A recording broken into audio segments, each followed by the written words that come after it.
Back to our top story now. The ANC's National Executive Committee has removed Ace Magashule, the suspended Secretary General, from a virtual meeting. Magashule was suspended on Wednesday after he failed to step aside from his position. He's facing multiple criminal charges. The party's NEC is meeting this weekend to discuss a way forward. Our senior reporter, Aviwe Mtila, is following this one for us, and he joins us from Luthuli House. Good afternoon to you, Aviwe.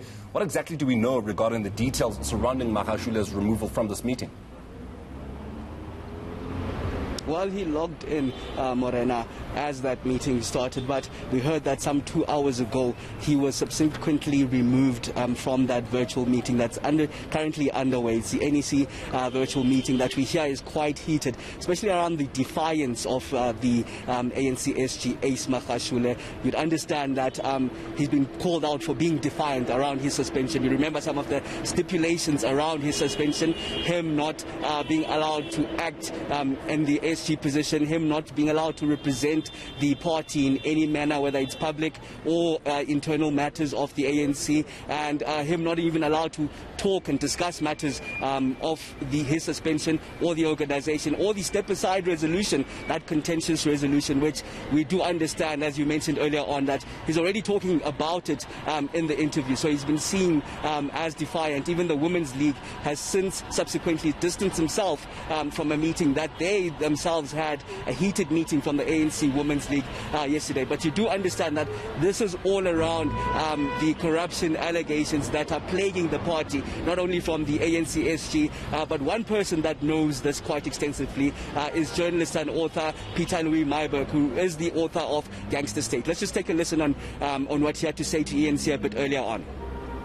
It kind of does show you how slowly, I suppose, there's this saying that the wheels of justice turn slowly, but it seems that the wheels of politics also turn kind of slowly, because I think at the time when Gangster State was published, there was this expectation that, given what I still believe is pretty damning indications of gross mismanagement on behalf of Mr. Magashule when he ran the Free State Province's affairs, one almost expected that the fallout would have been quite intense and quite swift, but it clearly is the internal ANC mechanisms of dealing with ill discipline, etc., seems to turn as slowly as the wheels of justice. So it has taken quite a bit of time.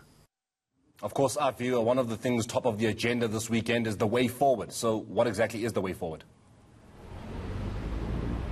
It's difficult to paint out the way forward, as that contentious issue, Morena, around the step-aside resolution adopted at the NASREC conference in 2017 is still ongoing. Sides are pulling in different factions. I mean, I was in the Northwest just earlier on where threats of court action around that contentious issue of step-aside were threatened by one of the sub-regions, the Mahaigeng sub-regions, which holds about 35 branches in the 405 branches of the Northwest province. They say that in NASREC, that resolution was adopted in its whole entirety, which stipulated that even if you are accused of corruption, you are to step aside. But then the NEC diminished that, saying that if you are charged criminally, then you should step aside. Of course, the ANC SG, Ace Magashule, has charges in the Bloemfontein Magistrate Court currently ongoing, accused number 13 there, over the asbestos corruption that happened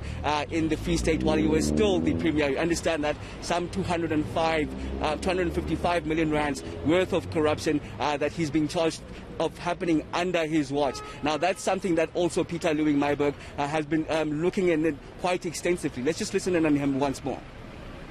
As soon as he loses that vestige of opposition of power, Magashule finds himself in some very tricky terrain. So I think it was always going to be on the cards for him to kind of try as far as possible to land a severe blow against what we, I suppose, call the Cyril Ramaphosa faction.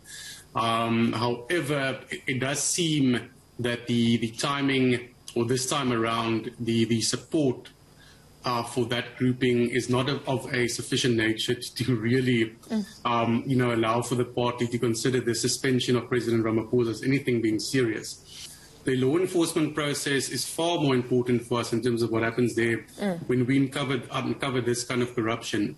So, last year's arrest of those involved in the asbestos scandal and the subsequent court appearances, I think that for us really is the major victory, because it shows that when issues that should be of grave concerns to any, taxpaying South African and any South African on the receiving end of government services, should have viewed that as a victory, because it shows that when we expose these issues, the law enforcement authorities, by all appearances, now do take these indications of corruption seriously enough to take it further. So I think that's really where my hope lies, that we have seen some sort of a reform in that pocket of our law enforcement system, that we're now going to see these kind of prosecutions going forward. But Aviwe, the ANC, as we heard from this national spokesperson, Pule Mabe, maintains there is no leadership crisis within the party.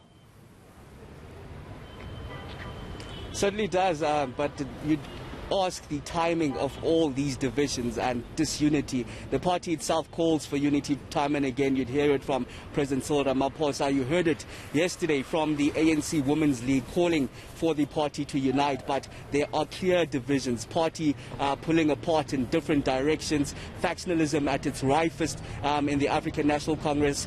Unprecedented times where the ANC SG is suspended. You see the defiance from the ANC SG, Ace Magashule, not following those stipulations of how he's supposed to be suspended, really pulling apart Morena at a time where they're supposed to be uniting, and in fact starting those campaigns heading to the local government elections later on this year, while other parties are already on the campaign trail. The ANC is faced with a dilemma of not uniting and rife factionalism. But as you put it, Pule Mabe is insistent that there is no leadership crisis in the party, in a conversation that we had with him yesterday. Just listening on that. You know that the Secretary General of the ANC elected at the 54th National Conference is Ace Magashule. So there should never be confusion about that. Remember, even stepping aside itself does not impose unelecting leaders.